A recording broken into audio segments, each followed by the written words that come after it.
கேழ்வரகு வந்து நம்ம இன்றைக்கு நிறைய பேர் கொஞ்சம் பேர் அதை பயன்படுத்த ஆரம்பிச்சு விட்டாங்க. ஆனால் அந்த இன்னும் நிறைய நம்ம பயன்படுத்த வேண்டிய ஒரு தானியம் வந்து கேழ்வரகு. ராகின்னு சொல்லக்கூடிய இந்த கேழ்வரகு வந்து ரொம்ப பிறந்த குழந்தைகள்ல இருந்து வயோதிகம் வரைக்கும் பயன்படக்கூடிய ஒரு தானியம்னு சொல்லலாம்.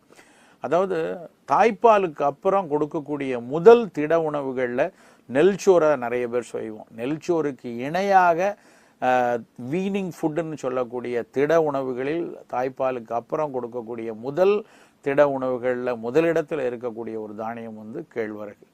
எய்ட் அப்படின்னு ஒரு ஆர்கனைசேஷன் இருக்கு. அவங்க வந்து ஆக்ஷன் ஃபார் இந்தியன் டெவலப்மெண்ட் சொல்லிட்டு அந்த நிறுவனம் வந்து ஒரு மிகப்பெரிய அளவில் விலை குறைந்து குழந்தைகளுக்கு ஊட்டம் தரக்கூடிய வீனிங் ஃபுட் எது அப்படின்னு ஒரு ஆராய்ச்சி பண்ணாங்க.